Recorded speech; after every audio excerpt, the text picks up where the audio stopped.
오늘 지난번에 이어서 데살로니가전서 보겠습니다.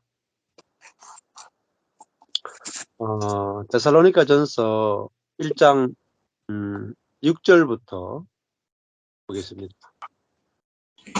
지난번에 이제 1장 5절까지 했는데요. 복음이 처음에 데살로니가 교회에 전달될 때에 아주 중요한 것이 말로만 이런 것이 아니라 성령으로 된 것이다. 이게 아주 중요합니다. 그러니까 그들의 시작이 성령으로 시작이 됐죠.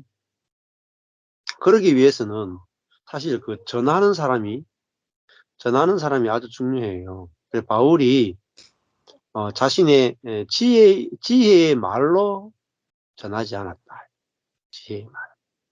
그 말은 아주 그 탁월한 교리, 복음에 대한 탁월한 설명, 아주 현란한 웅변력, 그것으로 데살로니가 성도들에게 복음을 전하고 그들을 설득시키고 설복시키고 그들을 감동시켜서 그들에게 두려움을 주어서 복음을 받아들이게 한 것이 아니라 그들이 복음을 받아들일 때 성령에 의해서 그들 스스로가 막 믿겠습니다 이렇게 결단한 것이 아니라 성령에 의해서 그들이 그 복음이 깨달아지고 또 믿어지고 그 다음에 경험됨으로 복음이 받아들여진 거죠.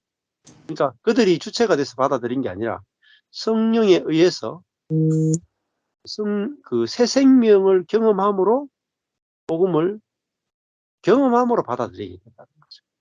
그런데 사실은 우리 시대에 이것은 참 어려워요. 우리 시대는 거의 말로 복음이 받아들여지거나 혹은 또 부분적인 복음으로만 전달되어서 부분적인 복음을 경험하거나 그냥 하나님의 뭐 은혜를 경험하거나 뭐 이렇게 받아들이는 경우는 많이 있죠.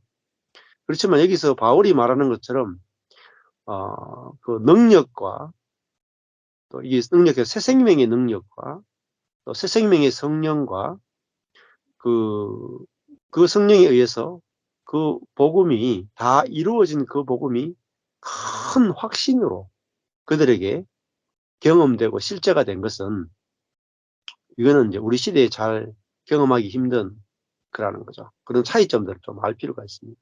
그래서 대부분 여기서 말하는 바울이 말하는 이런 이제 성령과 큰 확신으로 된 것이다, 능력으로 된 것이다 하는 것은 보통 우리가 예수 믿다가 완전히 그 예수 믿은 상태에서 절망의 자리에 갔을 때 이제 그 확실한 새 생명을 경험하는 그것과 거의 비슷한 경험이다 이렇게 보시면은 더 본문이 정확하게 이제 경험될 수 있습니다.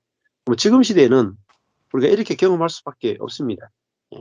그러니까 이방인이었다가 유대인이 되었다가 유대인으로서 절망했다가 예수를 믿는 이것과 비슷하게 우리가 불신자였다가 반쪽짜리 복음을 받아들였다가 시간이 지나서 온전한 복음을 다 받아들이는 이런 과정과 비슷하다고 보시면은 성경을 보실 때 더 이해하기가 쉽습니다. 자, 그러니까 우리가 데살로니가 전서를 이렇게 읽지만 여기서 설명하고 있는 뭐 능력, 성령, 큰 확신 뭐 단어들은 우리가 다 알 수 있죠. 능력, 능력 있다, 파워다. 성령, 홀리 스피릿이다. 큰 확신, 큰 믿음이다. 그것으로 복음이 받아들여졌다.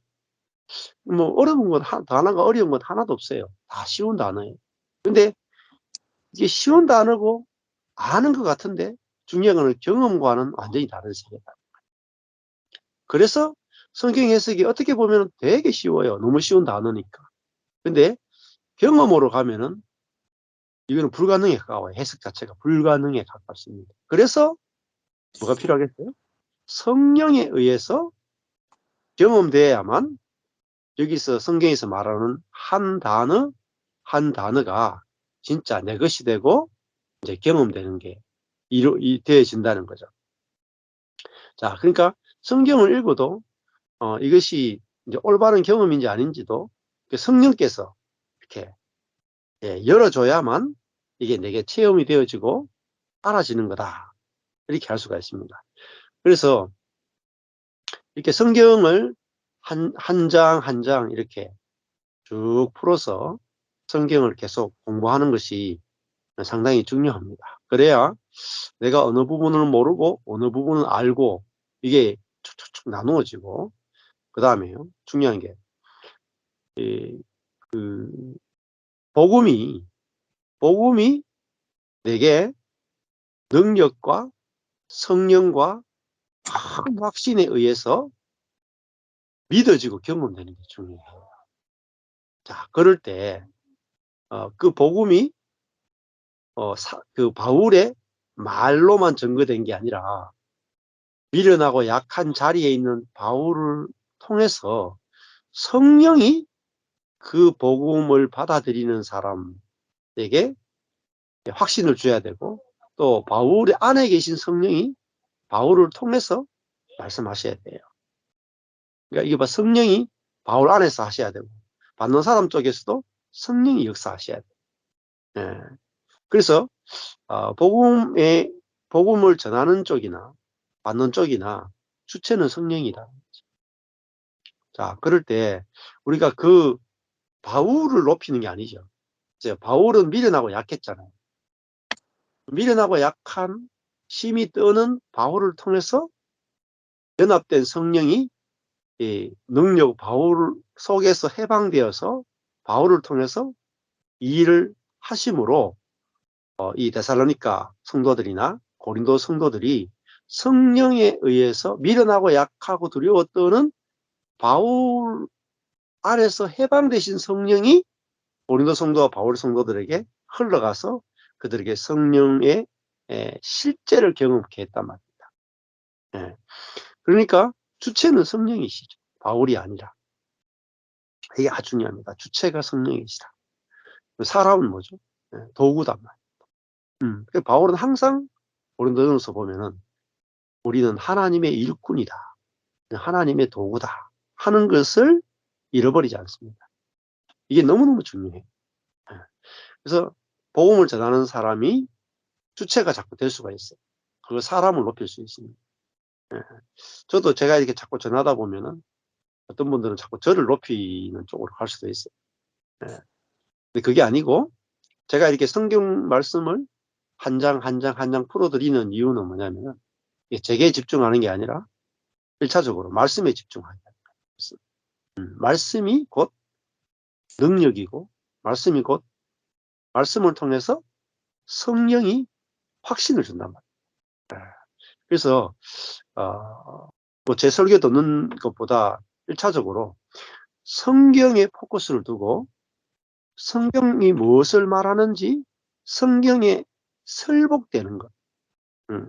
그래서 성령이 성경을 통해서 여러분을 딱 설복할 때, 그때 뭐냐, 그래서 큰 확신이 생겨요. 큰 확신. 확신이 생기면요, 그 복음의 능력이 경험돼 버려요. 복음이 말하고자 하는 실제, 곧 능력이 경험돼 버립니다.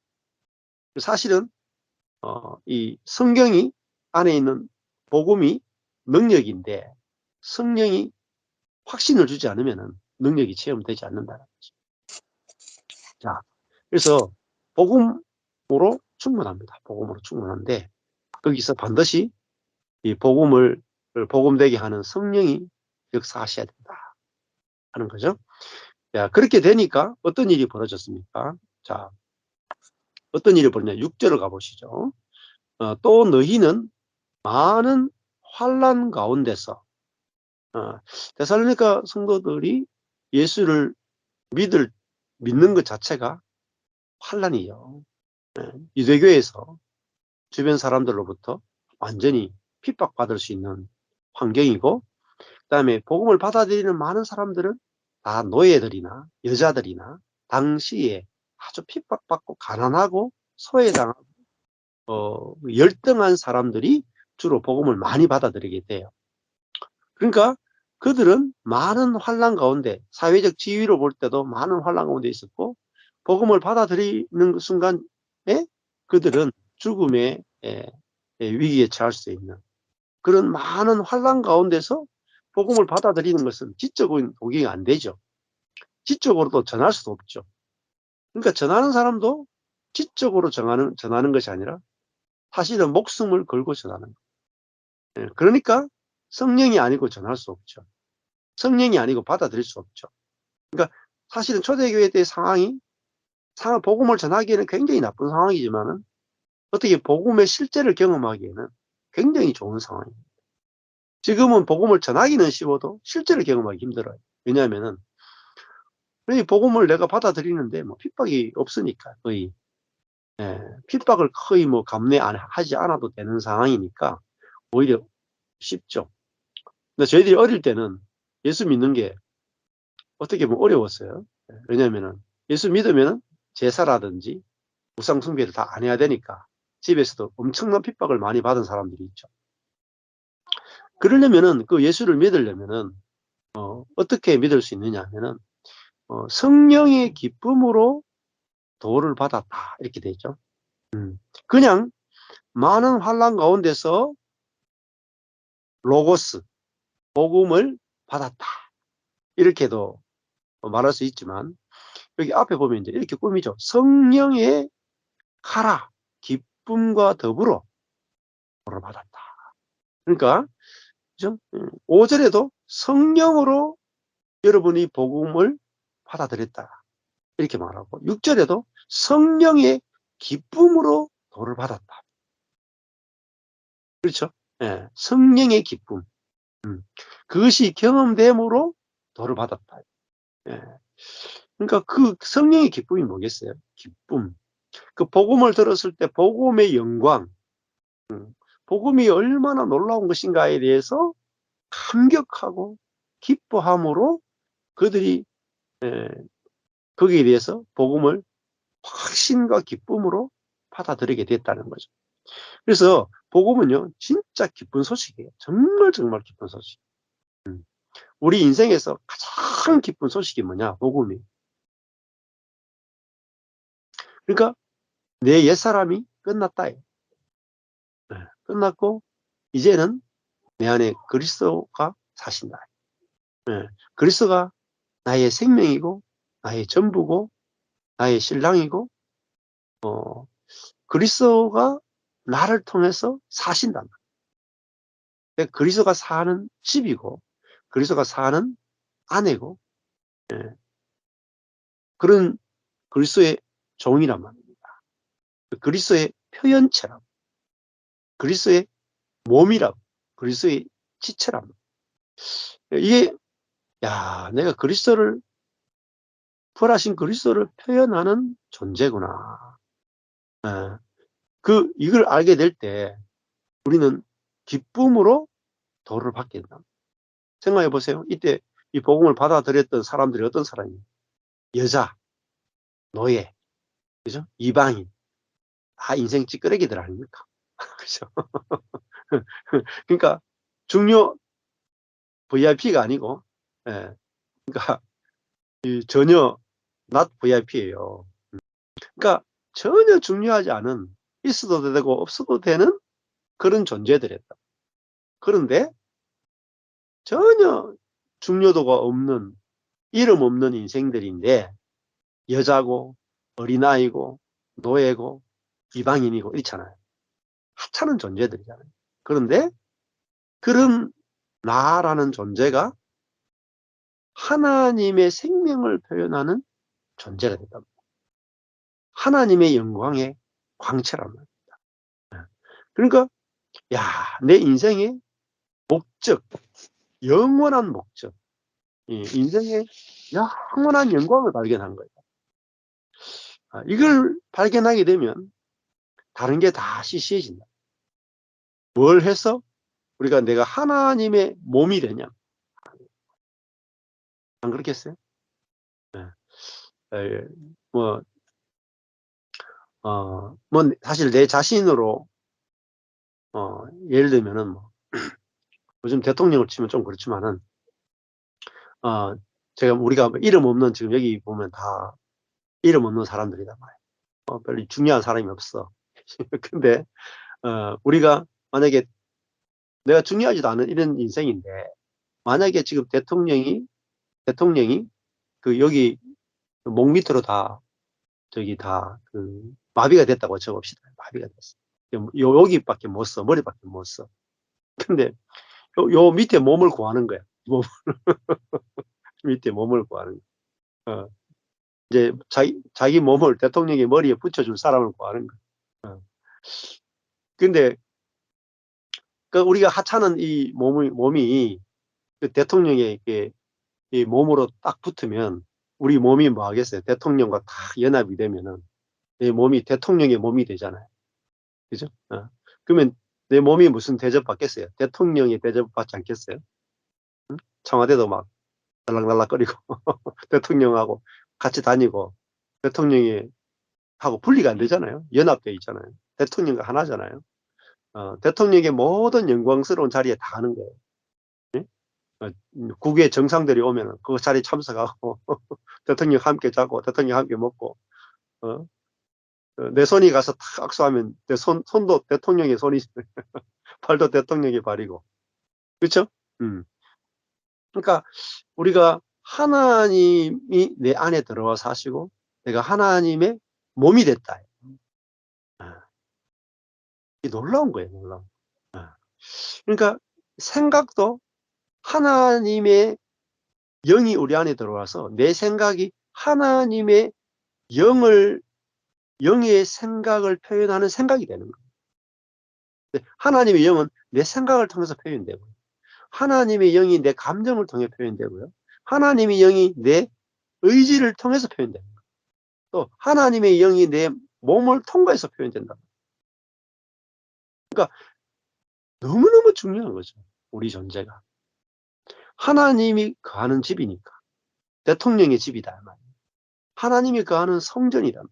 얼마나 중요하겠어요. 지금 북한도 김정은이 사는 집이 이렇게 위에서 이렇게 비춰보면 막 이렇게, 김정은이 사저가 있단 말이에요.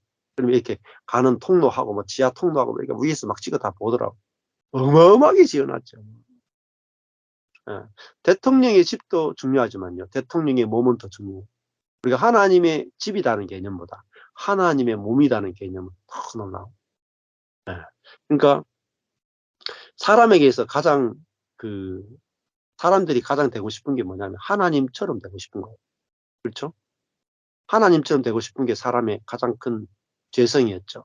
근데 그 말은 내가 진짜 중요한 존재가 되고 싶다는 거예요. 그래서 사람에게 있어서 진짜 중요한 감정이 뭐냐면 중요감, 안정감, 이런 게 너무너무 중요하거든요. 그것 때문에 사람들 계속 찾아 헤맨다. 근데 진짜 영원한 안정감, 영원한 중요감은 내가 하나님 안에서 어떤 존재인가를 발견하는 거죠. 그러면 그 흔들리지 않는 중요감을 딱 가지는 게 중요해요. 내가 하나님, 머리 대신 하나님의 몸으로서 하나님의 생각과 하나님의 마음과 하나님의 생명, 하나님의 목적, 하나님의 계획을 표현하는 몸이구나. 하나님의 생각의 표현이구나. 하나님의 감정의 표현이고 하나님의 의지의 표현이고 하나님의 목적의 표현으로 내가 존재하는 자란 말이에요. 어마어마하게 중요해요. 예를 들어 볼까요?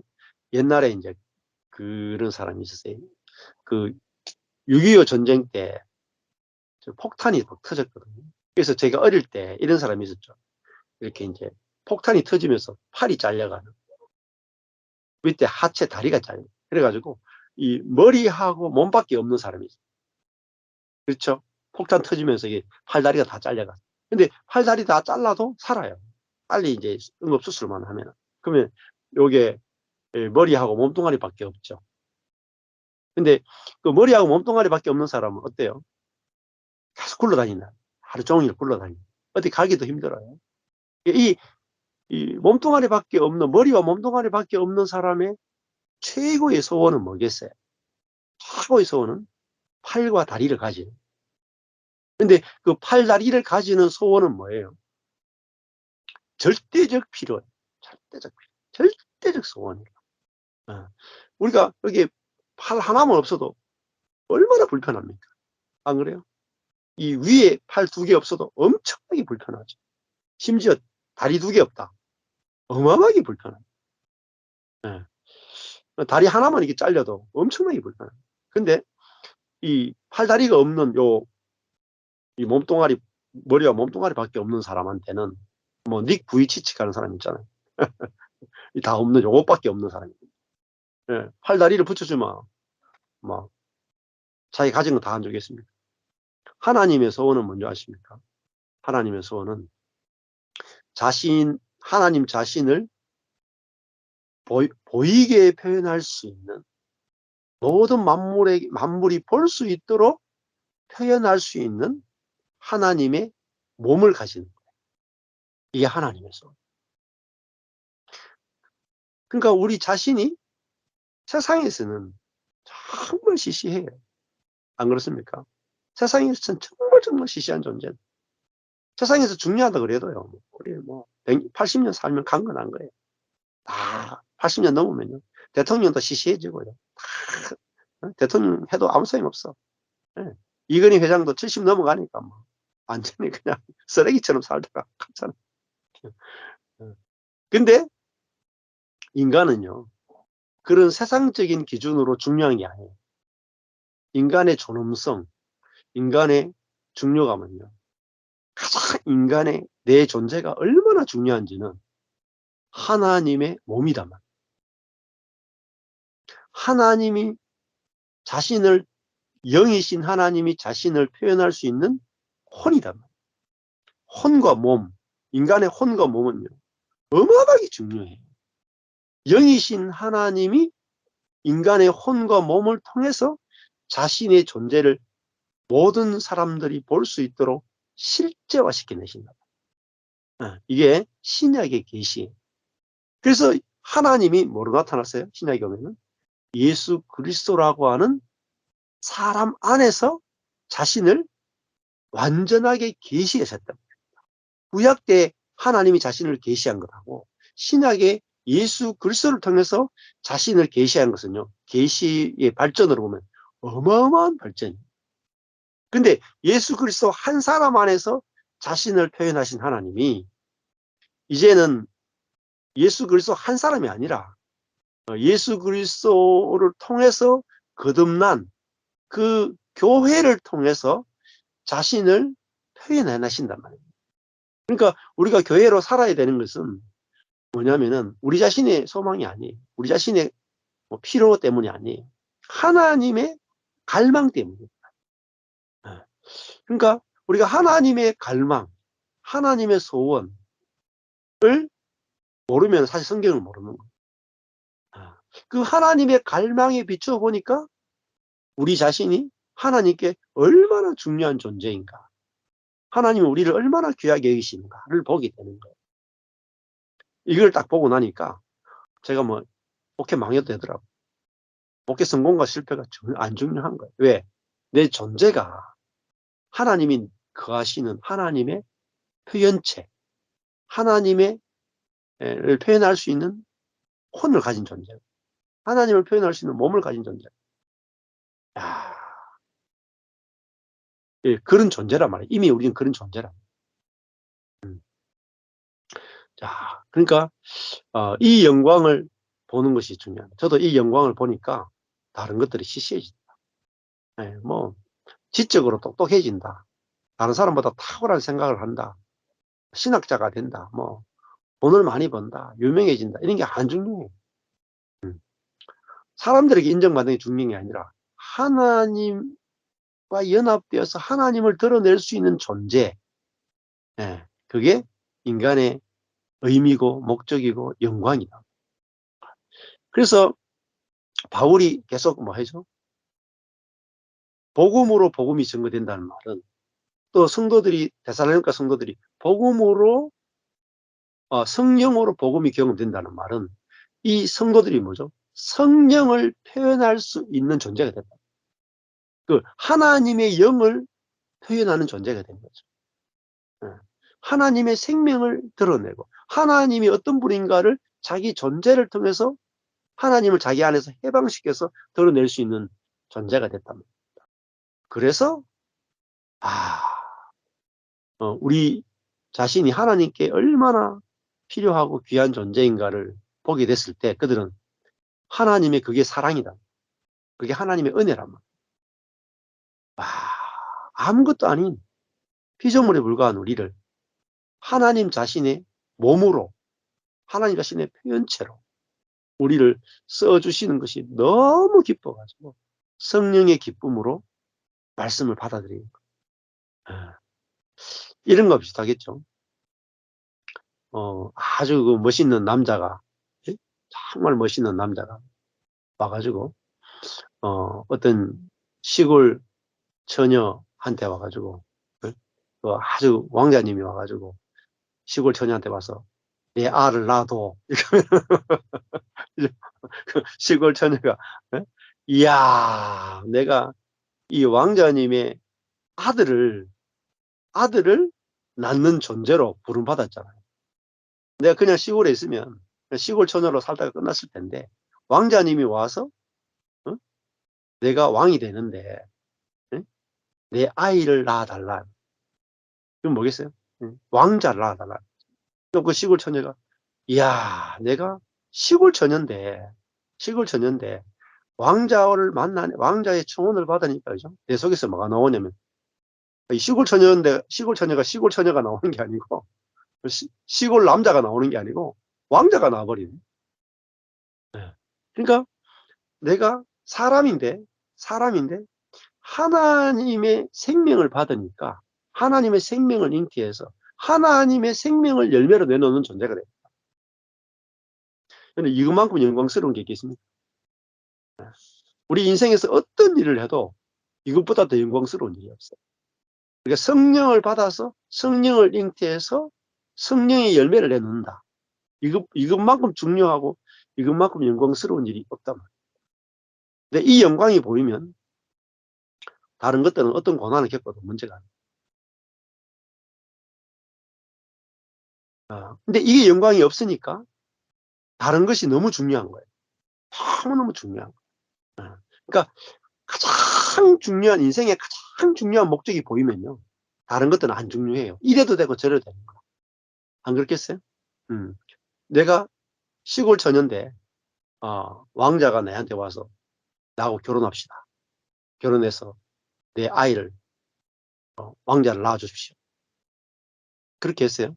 그럼 시골 처녀가 자기 인생에 제일 중요한 건 뭐예요? 왕자의 씨를 받아서 왕자를 낳는 거잖아요.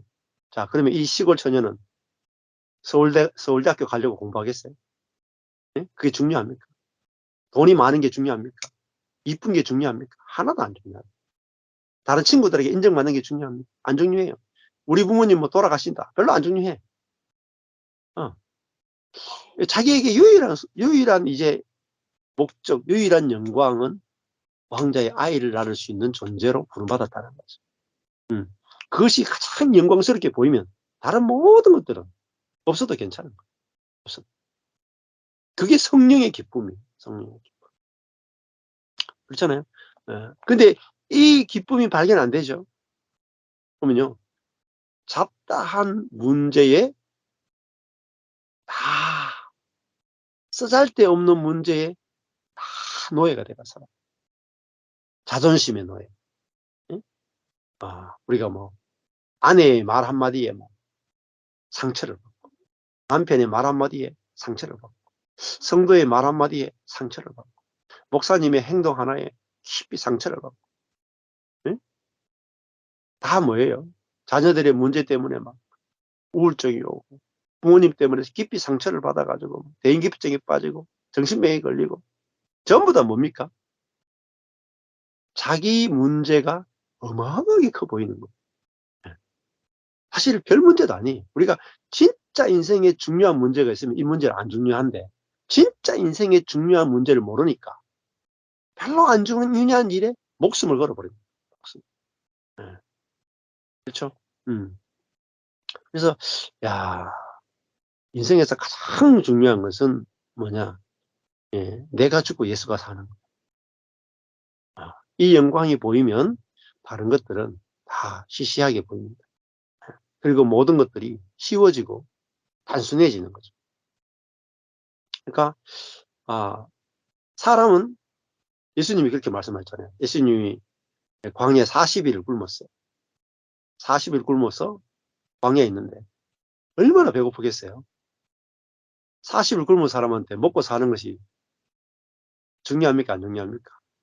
지금 안 먹으면, 물과 음식을 안 먹으면 죽음 앞에 딱 있는데 사단이 와서 돌로, 네가 하나님의 아들이거든, 돌로 떡을 만들어 먹어라.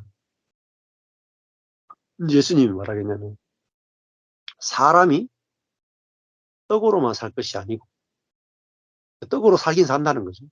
떡으로만 살 것이 아니고, 이런 상황에서도 40일 굶은 상황에서 하나님의 입에서 나오는 말씀으로 사는 게 우선이다. 그렇게 말씀합니다. 이 사람으로서 할 수 없는 말이죠. 안 그렇겠어요? 우리는 떡으로는 살겠는데 말씀으로는 못 살겠어요. 도저히 시시해가지고. 아니, 뭐 지금 배가 고파 죽겠는데 무슨 말씀하십니까, 목사님? 이렇게. 예? 아니, 근데 지금 돈이 지금 내가 지금 뭐 은행에 돈을 막 내는 게 지금 급한데 뭐 지금 말씀 가지고 되겠습니까? 문제를 좀 빨리 해결해야 돼. 그렇게 생각한다. 예수님도 지금 40일 굶었는데 하나님 입에서 나오는 말씀이 중요하겠어요? 돌로 떡을 만드는 게 중요하겠어요? 예? 어느 게 중요합니까? 예. 지금 내가 은행에 매달 갚아야 될 돈이 이자가 와가지고 은행에 전화가 막 온다. 은행에 돈 갚는 게 중요합니까? 말씀이 중요합니까? 은행에 돈 갚는 게 중요하죠. 그게 옛사람이에요. 그건 뭐죠? 그 문제에 노예가 돼 있단 말이에요. 근데 진짜 그 말씀이 중요한 걸 모릅니다. 하나님의 입에서 나오는 말씀이 뭐가 중요한지를 갈라준다. 뭐가 중요한지. 네가 지금 은행 이자가 돌아오는 그게 중요하냐고. 이번 달 말에 은행 이자 갚아야 되는 그게 중요하냐. 네가 지금 오늘 내가 네 목숨 걷어가면 은행 이자 갚는 게 중요하냐. 오늘 네 목숨이 중요하냐. 그게 안 보인단 말이야. 진짜로 하나님의 입에서 나오는 말씀이 내게 딱 들려지고 믿어지면요. 예, 주님, 제가 망해도 좋습니다. 하나님 뜻대로 하이소. 내 인생 내 거 아닙니다. 내 인생 당신 것입니다. 그러니까 당신 것이니까 당신 뜻대로 하이소. 근데 그것이 억지로가 아니고 당신 뜻대로 하는 것이 좋아 보인단 말이에요. 이게 성령으로 되어지는 거예요. 당신 뜻대로 하는 게 좋습니다가 성령의 기쁨으로 되어지니까 어때요? 문제가 엄청나게 큰데 새 마음이 나오면 문제가 없어질 거예요. 그렇죠. 그때가 왜 문제가 많냐면 옛 마음의 상태에 있으니까 모든 게 다 문제가 보여요. 뭐 문제예요? 마음의 문제. 옛 마음이냐 새 마음. 옛 마음 안에서는요 절대 문제를 못 이겨요. 근데 새 마음, 제 마음, 예, 내 뜻대로 마옵시고 아버지 뜻대로 하옵소서라는 그 기도가 나오는 마음이 하나님의 성령의 마음. 성령이 우리에게 그 마음을 주시면 우리도 예수님처럼 기도할 수 있어요. 예수님의 기도가 내 안에서 나온다. 예수님의 영이 내 안에 있기 때문에 내 속에서 예수님의 기도가 나오면 인생의 모든 문제가 끝나고, 모든 문제가 없어져. 원인 무효돼. 네. 그렇잖아요. 네. 불교도요. 불교는 뭐예요? 일체유심론, 일체유심론. 일체가 오직 마음의 문제다. 불교도 그런 이야기예요. 네? 불교도 인간이 마음만 바꾸면 다 끝난답니다. 문제 해결하는 게 아니에요. 마음만 바꾸면 돼요. 법륜스님이 정문적답 뭔지 아세요? 그 문제를 바꾸는 게 아니더라고요. 마음을 바꾸는 거예요. 마음을 어떻게 바꾸느냐. 그걸 가리킵니다. 내 마음이 비뚤어져 있다라는 걸 딱 이야기해 주는 거죠. 이 마음을 어떻게 올바르게 딱 가지느냐. 그걸 이야기해 줍니다. 그렇지만은 비상처방에 불과해요. 근데 왜 성령이 왜 필요해요? 성령이. 나로 살면 되는데, 내가 선하게 살면 되는데, 성령이 왜 필요해요? 나로는요, 새 것이 안 나옵니다. 나로는 선한 마음은 나올지 몰라도, 새 마음은 안 나와요. 절대 안 나와요. 근데, 우리에게 선한 마음이 필요한 게 아니라, 예? 이타적인 마음이 나와야 된다. 선한 마음하고 이타적인 마음이 달라요. 이타적인 마음이 뭐죠? 아버지 뜻대로 해도 좋습니다. 상대방 뜻대로 해도 좋습니다. 이게 새 마음이에요. 그러니까, 야 성령이 절대적으로, 인간은 성령이 절대적으로 필요하고, 근데 그 절대적으로 필요한 성령을 이미 우리에게 주셨구나. 그러니까 성령이 왜 필요한지를 들려 있어야 돼요. 그리고 그 성령을 이미 우리에게 주셨다는 거죠. 그게 알아지면 믿어지고요. 믿어지면요, 저절로 성령이 내 안에서 흘러나와요. 어떻게 성령이 흘러나올까요? 내가 흘러나오도록 기도해야 됩니까? 방법을 생각하시면 안 돼요.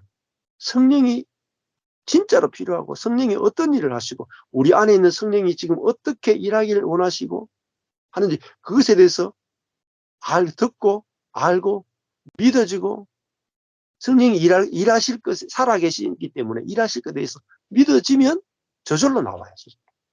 저절로.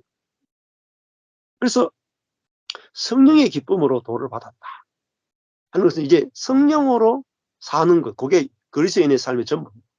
성령으로 산다. 성령으로 시작해서 성령으로 마친다. 그러니까 새 마음에서 출발해서 새 마음으로 마치는 거예요. 그러니까 새 마음이 계속 나오는 거예요. 문제가 뭐 있습니까? 새 마음이 계속해서 자라고 계속해서 나오잖아요. 그러니까 새 마음이 모든 걸 씻어버려요. 모든 것들을 새롭게 보게 하고, 모든 것들 새로운 관계를 만들어내요. 문제를 볼 때 새 마음으로 보게 만들어요. 하나님 마음으로 접근하게 하고, 하나님 마음으로 안식을 누리고, 하나님 마음으로 다른 사람을 덮어주고, 하나님 마음으로 살리는 일이 마음에서 모든 게 다 나와요. 그러니까 어떻게 보면 기독교도 일체의 유심론하고, 일체, 예, 유심이야. 일체 유신심이 일체 오직 새로운 마음론이다. 근데 새 마음은 성령, 그리스도의 영, 새 영이 아니고는 안 돼. 그러니까 예수로 끝나면 안 돼. 예수님이 나를 위해서 죽으셨다. 내 죄 용서를 위해서 죽으셨다. 그거는 죄 용서만 했지 내 마음이 새로워진 게 아니잖아요. 그렇죠? 기독론까지만 오면 안 돼요. 그러니까 신론, 하나님 론, 그다음에 기독론, 예수론이죠. 그다음에 어디까지 가야 되면 성령론까지 가셔야 돼요. 성령론까지 와야 내가 새 마음이 되는 거예요. 새 마음. 그러니까 용서받아도 큰 마음이죠. 그러니까 성령이 내 안에 왔다 할 때, 이 의미를 할 때 내가 새 마음이 되었구나 하는 거예요. 그러니까 새 마음으로 사니까 뭐가 필요 없어요? 율법이 필요 없다. 새 마음이 율법의 이상을 실제화시켜버리는 거예요. 율법을 완성시키는 게 뭐냐? 새 마음. 그러니까 마음 하나로 다 이미 율법을 완성시켜버렸단 말이에요. 그렇게 새 마음을 주심으로, 새 영을 주심으로, 성령을 주심으로 율법을 완성시켜버렸어요. 성령으로 살면 율법 밑에 살 필요가 없단 말이에요. 율법 이상이 나온다. 네. 그래서 지금 성령에 계속 포커스를 맞춘다는 걸 아셔야 돼요. 5절에도. 그러니까 데살로니가전서 1장 5절, 6절 이렇게 아주 짧죠. 엄청나게 축약되어 있는 거예요. 안 그래요? 우리가 저도 아까처럼 제가 이렇게 1시간 동안 이야기해도 여러분들 제가 1시간 동안 뭘 했습니까? 한 두 문장으로 요약할 거예요. 두 문장. 두 문장으로 요약하는 거 들어가지고 이해 못해요. 다시 풀어야 돼. 압축 파일을 풀어서 2시간 또 이야기해야 돼. 마찬가지입니다. 바울이 데살로니가 전서 쓰지만 2절, 이건 5절, 1장 5절, 6절 썼지만은 이 짧은 구절 안에 들어있는 말, 성령이라는 단어 하나가 풀어지려면은 압축되어 있단 말이에요. 성령이라는 단어 하나에 풀어져요. 풀려면요. 마태복음부터 시작해 요한계시록까지 다 읽으셔야 돼요. 구약부터 신약까지 다 읽어야 성령이라는 단어 하나에 압축되어 있는 성령론, 성령이라는 단어 하나에 압축되어 있는 게 엄청나게 압축되어 있거든요. 이걸 풀죠. 엄청나게 많은 내용이 나오는 거예요. 근데 압축하면 딱 하나예요. 성령. 근데 이 다 풀어진 것들이 알아지면서 그 다음 내 속에서 아, 성령이 뭐다. 새 마음이구나. 아버지의 마음이구나. 내한테 없는 거구나. 이렇게 딱 알아진다. 이거 내게서 그것이 끊임없이 경험되는 거예요. 날마다 새로워지는 거예요. 날마다 새로워지는 거예요. 이거는 경험해 보셔야 돼요. 경험. 그래서 성령의 기쁨으로 도를 받았다. 저도 정말 갈라디아서 2장 20절이 깨달아질 때 얼마나 기쁜지. 성령의 기쁨으로 갈라디아서 2장 20절. 내가 옛사람이 죽고 그리스도가 사는 이 도, 이게 로고스다. 복음의 도를 받아들이지 않을 수 없는 거예요. 너무 기쁘니까. 이 말씀이 깨달아지니까. 그래서 성령의 기쁨으로 도를 받았다라는 말은 그 복음이 깨달아지고 믿어졌단 말이에요. 그러니까 저절로 받아들이게 된 거예요. 그러니까 뭐죠? 그렇게 되니까 데살로니가 성도들이 뭐 해요? 우리와 주를 본받은 자가 된다. 저절로 누구를 본받아요? 바울과 실로아노와 디모데를 보니까 자기가 말한 그대로 산다. 성령으로 산다. 그러니까 저절로 본받게 되죠. 야, 저게 진짜 사람의 삶이구나. 진짜 그리스도인의 삶이구나. 하고 그 본을 쫓아가는 거예요. 그 우월하다 열등하다가 아니라 저게 정통의 길이다. 정통의 길. 자, 그러면 그 다음에 여기도 보면 재밌죠. 우리와 또 누구요? 주를, 그죠? 예, 본받는 자가 아니죠. 미메테스의 모방자.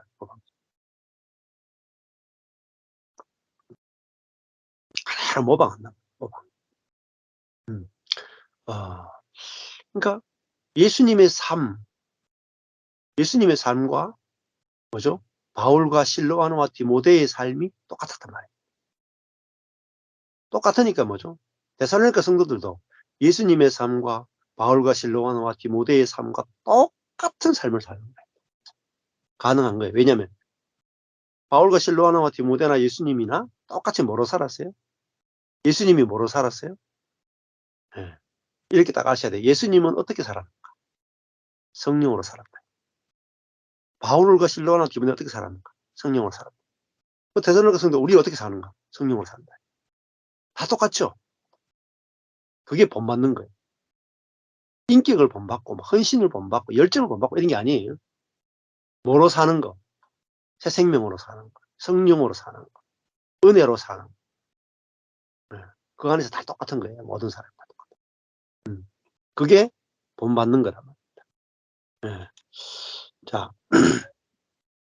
그 1장 7절에 보면 그러므로 마게도냐와 아가야 모든 믿는 자의 뭐가 됐어요? 본이 됐다. 누가요? 너희가. 데살로니가 성도들이요. 마게도냐 지역, 아가야 지역에 있는 모든 믿는 자들이 따라갈 수 있는 본, 티포스, 원형 혹은 자극, 흔적, 모형이 됐다. 이게 뭐죠? 은혜의 본이 됐다. 은혜로 살고 성령으로 사는 예수 생명이 표현되는 본으로 사라졌다. 그러니까 그렇게 이 데살로니가 성도들이 마게도냐 아가야 성도들의 믿음의 본이 됐다. 은혜의 본이 됐다. 생명으로 사는 본이 됐다. 영어로 사는 본이 됐다. 어떻게 해요? 먼저는 그들이 바울과 실로아노와 디모데와 주를 받았기 때문에 이제는 모든 사람들이 데살로니가 성도를 본을 보는 거예요. 왜냐면 자기 앞에 보이니까. 응. 그렇잖아요. 자기 앞에 보이는 사람 따라가기 쉽죠. 먼데 있는 사람보다. 자기 눈에 보이는 사람은 따라가기 되게 쉬워요. 저도 처음에는 이 십자가의 복음 할 때, 제 혼자 이렇게 깨달아가지고, 제 앞에 본이 없어. 어, 본이 없는데, 예, 그때, 누가 내 앞에 이 본이 있으면 좋겠다. 이런 생각들을 많이 했던 거예요. 예, 그러다가 하나님이 이렇게 여러 사람들, 전국에 있는 사람들을 만나게 하시고, 열어주시고, 따라가 보니까 계속 만나게 하면서 많은 본들을 만나게. 예, 저보다 먼저 경험한 분들, 여러 사람들을 보게 되면서, 이 생명의 세계가 확 이렇게 더 밝아지는 거예요. 더 쉬워지고. 음. 자, 그래서, 결국은 여기도 중요한 거죠. 본. 음, 본이 중요해요.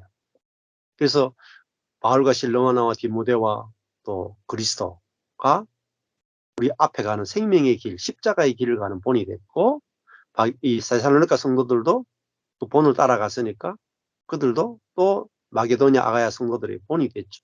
그렇다고 우월하다는 뜻이 아니에요. 우월. 예, 예. 그러니까 우월한 뜻이 아니라 은혜로 사는 사람이 본이 됐다. 오직 은혜로 사는 사람. 음. 그러니까 이 본은 당신과 내가 같다는 거죠. 어. 이런 겁니다. 예를 들면 이런 본이라 하는 게 뭐냐면 예를 들면 뭐 애플 망고라고 있죠. 애플 망고. 애플 망고 드셔보셨어요? 혹시? 망고 드셔보셨죠? 망고. 음. 근데 애플 망고라고 한국에도 들어오죠. 뭐 이렇게 남미에서 망고 중에도 빨간 망고가 있어요. 빨간색. 그 색깔이 빨가면서 아주 과육이 단단한 애플 망고가 있어요. 제가 애플 망고를 좋아합니다.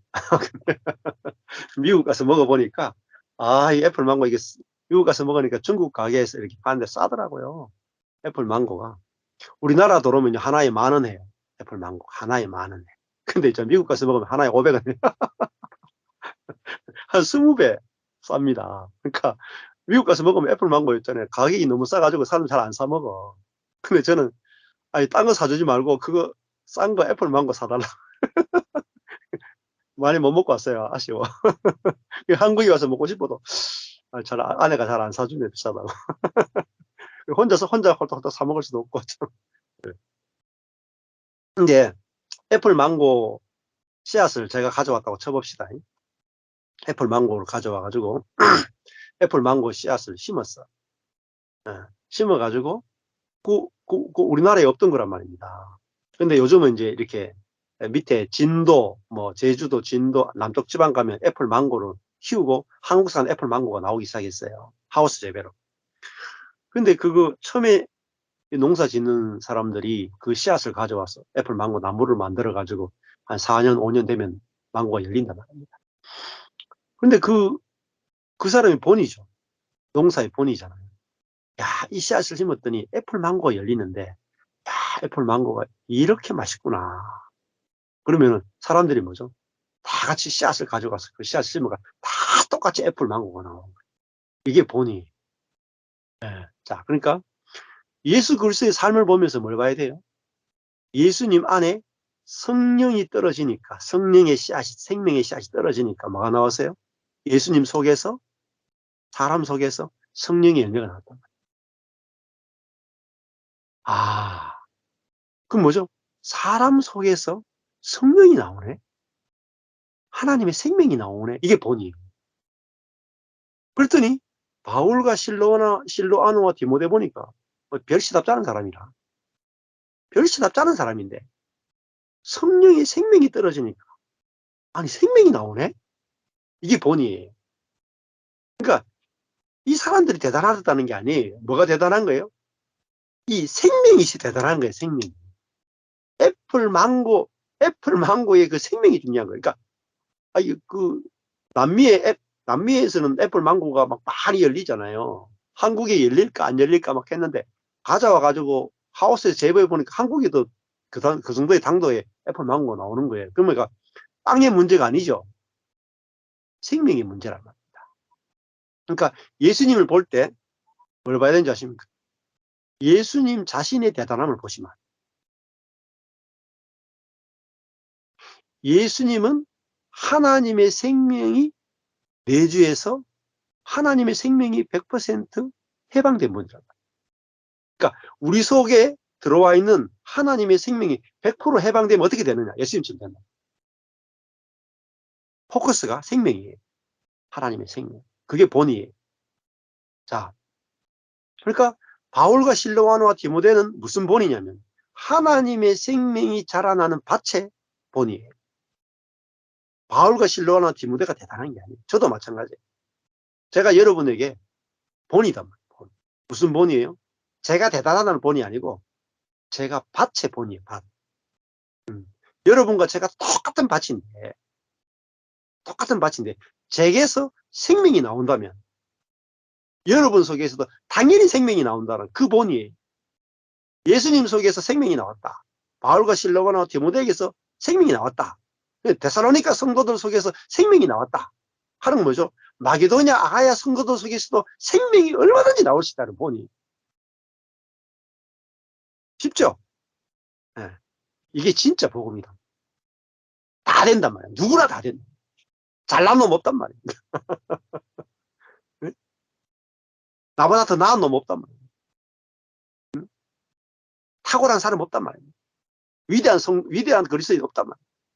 누구나 다 된단 말이야. 바치면 된다. 바치면. 사람이면 된단 말이야. 왜? 사람에게 들어온 하나님의 생명이 대단하기 때문에. 그 하나님의 누가 들어오느냐? 하나님이 들어오셨다니까. 아담과 하와 속에 뭐가 들어갔어요? 사단이 들어가니까 사단이 표현됐잖아요. 사람 속에 예수님 속에 뭐가 들어왔어요? 하나님의 생명이 들어오니까 하나님을 표현하는 존재가 돼요. 그 우리도 마찬가지죠.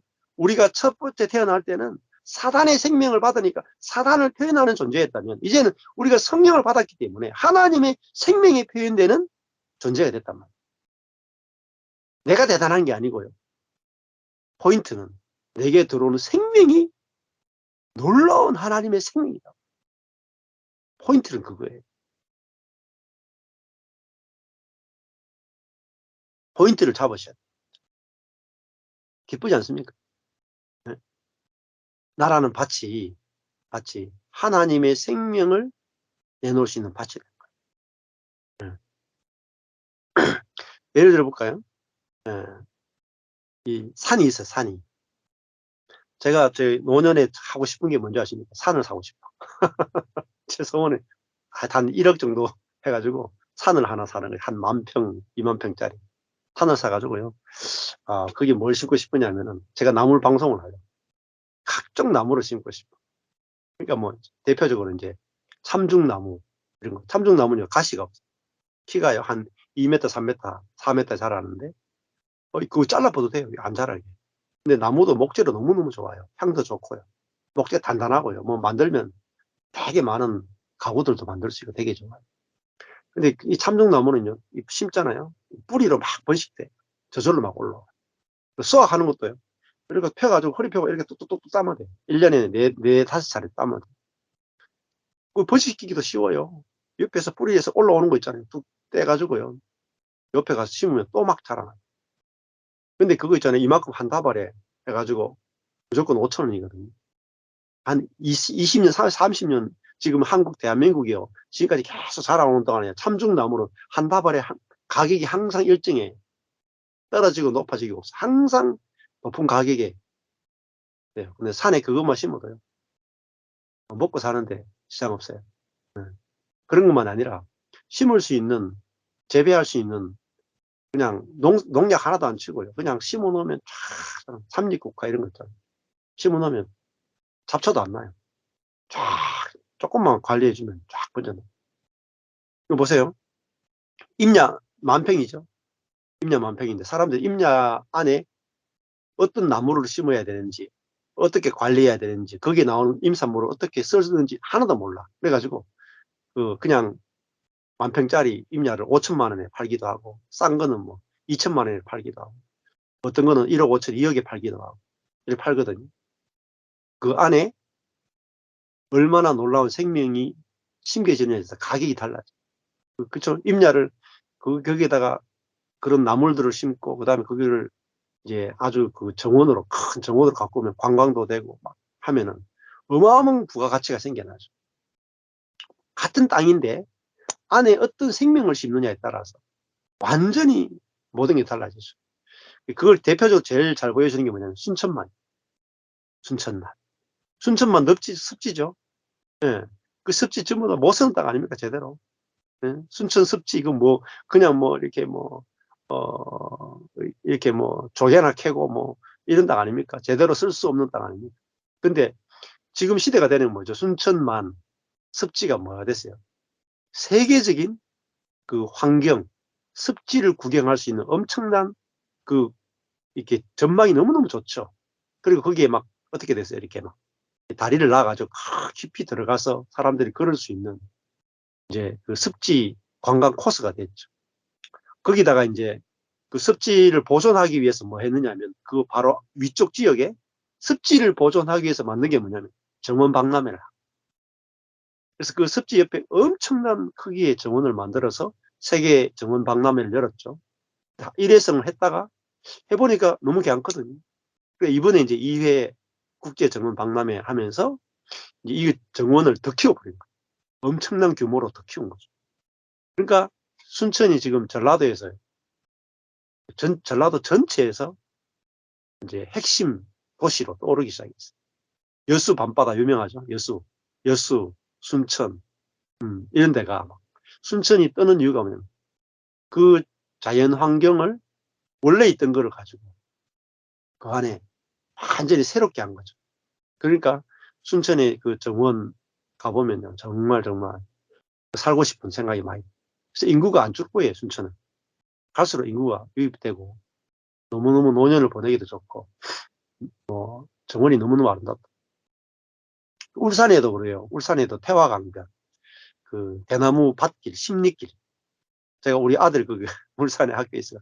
월요일에 태워준다고 아침마다 가봤는데 울산 태화강 대나무 숲길, 십리길인데 그걸 가보고 싶었거든요. 근데 아들 때문에 가가지고 십리길 대나무 숲길 보니까 너무 멋있더라. 근데 거기에다가 또 울산 태화강 대나무 십리길 숲에 뭐 했냐 앞에 그 국가 정원을 또 만들고 있어요. 그래가지고 독일이나 외국에서 한 80%의 꽃을 가져와. 그리고 우리나라 꽃 초본유해가 20% 해가지고 정원을 만들었는데 너무 이쁘더라. 이제 막 매년 가면은 울산 태화강변 그 대나무 숲길 십리길 안에 있는 국가정원 그 이제 독일 그 정원 디자이너가 거기를 참여했거든요. 그래서 많은 이제 정원사들이 이게 자원봉사로 꽃을 심고 막 그렇게 했는데 막 알 수 없는 꽃들이 막 피고 진짜 멋져요. 뭐 무궁화동산, 뭐 작약동산 이렇게 가보면요. 너무너무 멋있다. 돈이 있으면 제가 거기 태화강변 앞에 있는 땅을 사고 싶더라고요. 앞으로 땅값이 오를 것 같아. 앞으로 정원이 있는 데는 땅값 오릅니다. 앞으로. 음. 보세요. 똑같은 땅이잖아요. 태화강변 거기도 태화강변 못 쓰는 땅 아닙니까? 강변 땅 뭐 쓸 게 있습니까? 근데 그 땅을 대나무 숲길을 만들고 거기다가 꽃을 심으니까 전국에서 몰려오고 이제 아마 거기가 울산하고 순천 이런 데가 엄청나게 관광으로 뜰 거예요. 예. 이제 지자체마다 지금 대유행이 뭔지 아십니까? 정원 만들기예요. 그래서 대구 이렇게 그 낙동강 주변에 이렇게 신천하고 있어가지고 여기를 정원을 하고 만들려고 지금 대대적인 투입하려고 했는데 환경운동가에 의해서 이게 딱 막혀가지고 지금 막 논쟁 중이에요. 그렇잖아요. 지금은 시대는요, 버려진 강변을 이제 정말 그 관광의 중심, 꽃들과 이런 정원을 가꾸면서 새롭게 완전히 바꿔버리는 거죠. 마찬가지입니다. 우리도 있잖아요. 우리가 있던 거, 우리가 있던 것에 뭐가 한 거예요? 하나님의 생명이 들어오니까 하나님의 생명이 자라는 밭이 된 거죠. 그잖아요. 그러니까 우리 자신이 바뀌는 게 아니라 사실 하나님의 생명이 들어와서 생명이 자라니까 이 땅값이 달라져 버린 거예요. 땅값이. 그렇잖아요. 태화강변이 그것도 똥값이에요. 태화강변 앞에 뭐 그렇게 많이 비쌉니까? 근데 앞에 국가 정원이 딱 만들어지니까 야, 그 앞에 땅값이 한 두세 배 뛰겠더라. 마찬가지잖아요. 우리도 똥값이 인생인데 우리 안에 하나님의 생명이 뿌려졌어. 하나님의 생명이 자라는 밭이 되기 때문에. 그래서 바울을 보면서 사람들이 바울 바울 하는 거거든. 신라 신락하고요. 디모데 디모데 하는 거예요. 예수 예수 하는 거예요. 그러니까 우리도 마찬가지나. 우리가 우리 속에서 하나님의 생명의 꽃이 피면, 하나님의 생명의 열매가 맺히면 이게 인생의 영광이고 인생의 목적이고 인생의 만족이고 안식. 근데 이것은요 모든 사람에게 주어진 은혜란 말이에요. 안 주어진 사람이 없어. 불공평한 게 없어요. 모든 사람에게 똑같이 주어지는 거예요. 차별이 없어요. 하나님의 은혜는 차별이 없어요. 이걸 전하셔야 돼요. 예. 사실 이걸 전하면요 원래 같으면 제가 손해일 수 제가 높아지고 여러분 낮아져야 되는데 이걸 전하면요 다 똑같은 거예요. 근데 그러니까 이게 좋은 거예요. 높고 낮음이 없어지는 거예요. 하나님의 은혜는 바울과 실라와 디모데도 내하고 같은 거예요. 심지어 예수님의 삶도 나하고 같아지는 거예요. 예수님도 나도 아버지의 은혜로 살았다. 그것처럼 너희들도 아버지의 은혜로 살면 된다. 얼마나 좋습니까? 우리가 제가 큰 기쁨이면 내가 예수님처럼 살 수 있구나. 안 기쁩니까? 우리 인생이 이야 나도 내 인생이 허망하게 끝날 줄 알았더니 아니다. 내 인생이 나도 예수님처럼 살 수 있는 인생이구나. 나도 바울처럼 살 수 있는 인생이구나. 나도 디모데처럼 살 수 있는 인생이구나. 근데 이것이 다 이루어졌단 말이야. 부족함이 없단 말이야.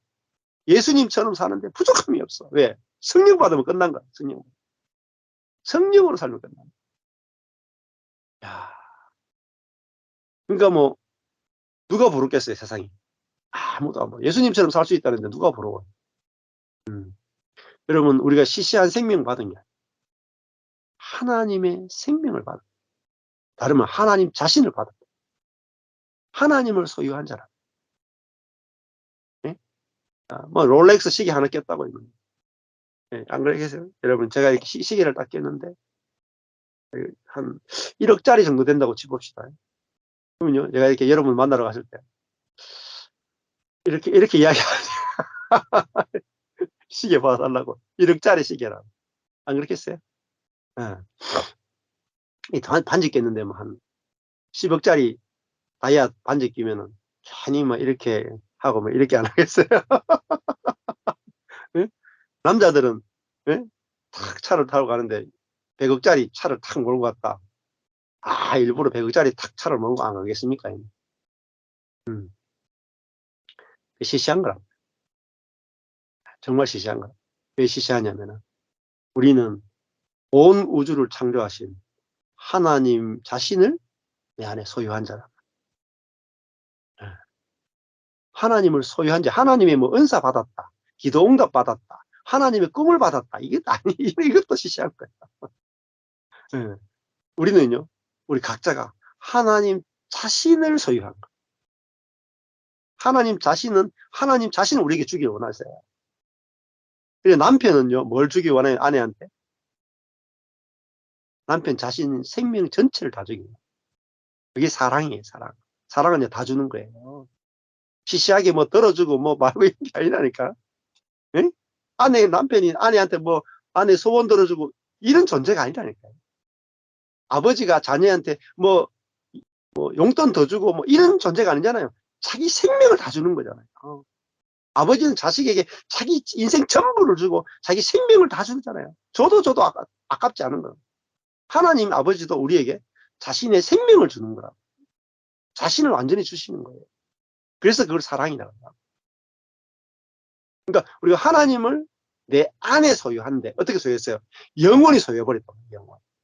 영원히 소유해버렸다. 내가 하나님을 소유한 자. 그냥 육적으로 보면 너무너무 시시한 인생이죠. 그러나 하나님을 소유했다. 하나님 자신이 우리에게 주셨다. 예수님처럼 살도록 다 돼 있는 거예요. 이 영광을, 이 영광이 오니까 뭐예요? 데살로니가 성도들이 뭐였어요? 성령의 기쁨으로 이 도를 안 받아들일 수 있겠습니까?